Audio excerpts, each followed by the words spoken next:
जितना उम्मीद थी उतना बड़ा इम्पैक्ट हुआ नहीं। डोनाल्ड ट्रंप के प्रोजेक्ट फ्रीडम को इंडोर्स करने वाले नहीं मिल रहे। नमस्कार, मैं हूं दीपक मुनि और आप हैं मेरे साथ दे टीवी पर। तो कल डोनाल्ड ट्रंप ने एक जन कल्याण कार्यक्रम शुरू किया प्रोजेक्ट फ्रीडम के नाम पर।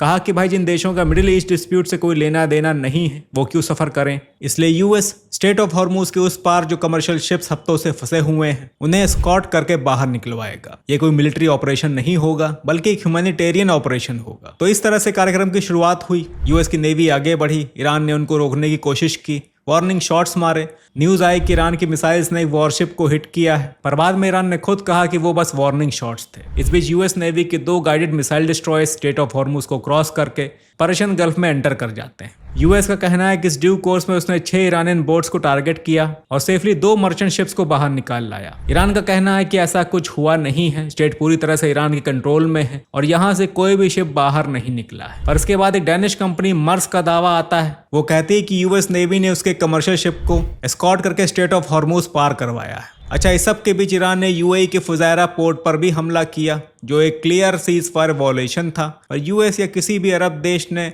ईरान के इस एक्ट को सीज फायर वॉलेशन का नाम नहीं दिया। और इसके पीछे सबसे बड़ी वजह है यूएस की स्ट्रेटेजी, वो स्ट्रेटेजी जिस पर हमने कल बात की थी। दरअसल यूएस अब ईरान से अकेले भिड़ना नहीं चाहता है, उसे एक इंटरनेशनल कोलिशन चाहिए, एक रिकॉग्निशन और एक जस्टिफिकेशन ईरान पर अगला हमला करने के लिए। इसलिए वो ईरान को विलन दिखाकर, एक ऐसा विलन जो स्टेट ऑफ हॉर्मुज पर कंट्रोल करके पूरे वर्ल्ड ट्रेड को डिस्टेबलाइज कर रहा है, यूएस इंटरनेशनल सपोर्ट चाहता है। इसलिए यहाँ पर ये अगर ईरान के इस एक्ट को सीज फायर वॉलेशन का नाम देते तो इनको फिर से अकेले ही जूझना पड़ता, सिचुएशन वही हो जाती जो अब तक थी। आज पीट हेग्सेट जो सेक्रेटरी ऑफ डिफेंस हैं या सेक्रेटरी ऑफ वॉर हैं, आप जो भी कह लें, इन्होंने ईरान सिचुएशन पर मीडिया को ब्रीफ किया। यहाँ पे कहते हैं कि डोनाल्ड ट्रंप का project freedom project epic fury से डिफरेंट है। एपिक फ्यूरी यानी कि यूएस का ईरान इन्वेजन मिशन, तो प्रोजेक्ट फ्रीडम डिफरेंट है, ये टेम्परेरी है और डिफेंसिव इन नेचर है। हम ईरान से फाइट नहीं करने जा रहे, पर हम ईरान को इनोसेंट देशों के गुड्स को इंटरनेशनल वाटर्स में ब्लॉक भी नहीं करने देंगे। आगे पीट हेग्सेट कहते हैं कि ईरान एक क्लियर एग्रेसर है, तो यहाँ पर ईरान को शैतान बनाने की कोशिश की जा रही है और कुछ हद तक ये कामयाब भी हो रहे हैं। कल ईरानियन प्रोजेक्टाइल से एक साउथ कोरियन शिप भी हिट हुआ, इसके अलावा 2 और शिप हिट हुए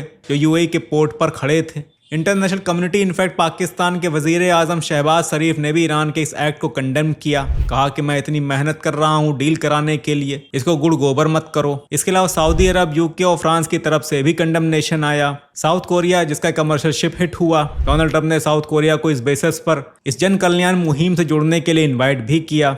साउथ कोरिया इस पे कंसीडर कर रहा है। बाद में न्यूज ये भी आई कि ईरान के खुद के प्रेसिडेंट मसूद पेजेश्किन ने भी आईआरजीसी के इस एक्ट पर नाराजगी दिखाई, और कहीं हद तक ईरान के प्रेसिडेंट की ये नाराजगी जायज भी है। आप देखेंगे कि ईरान इस वक्त एक स्ट्रांग पोजीशन पर है। यूएस ईरान को प्रोवोक कर रहा है। ईरान की लीडरशिप, खासकर वो जिनके हाथ में इस वक्त बाय डिफॉल्ट कमांड आ गई है, जिनके पास डिप्लोमेसी का कोई तजुर्बा भी नहीं है, खासकर वो जो आईआरजीसी को लीड कर रहे हैं, ये लोग स्टेट ऑफ हॉर्मुज पर अपनी पोजीशन को लेकर ओवर कॉन्फिडेंट होते जा रहे हैं। अभी रिसेंटली इन लोगों ने स्टेट ऑफ हॉर्मुज का एक नया मैप जारी किया, इसमें यूएई और ओमान का एक बड़ा हिस्सा अपने कंट्रोल में दिखाया। तो जिस तरह का ओवर कॉन्फिडेंस दिखाया जा रहा है, ये एक बड़ा ब्लंडर साबित हो सकता है। यूएस जिस तरह से ओपिनियन चेंज करने की कोशिश में है, ऐसे ही चलता रहा, ऐसे ही ये लोग कमर्शियल शिप्स पर अटैक करते रहे, तो for sure international opinion Iran के अगेंस्ट खड़ा हो जाएगा। और वैसे सूरत हाल में वही होगा जो यूएस करना चाहता है। ग्लोबल कंट्रीज, यूएस के अपने अलाइज जो यूएस के ऑपरेशन एपिक फ्यूरी से नहीं जुड़े, यूएस के इस प्रोजेक्ट फ्रीडम से जरूर जुड़ेंगे। फिलहाल अभी तो डोनाल्ड ट्रंप के प्रोजेक्ट फ्रीडम का दूसरा ही दिन है। अभी डोनाल्ड ट्रंप को चाइना जाना है, and I am sure Donald Trump की चाइना विजिट के बाद मिडिल ईस्ट में,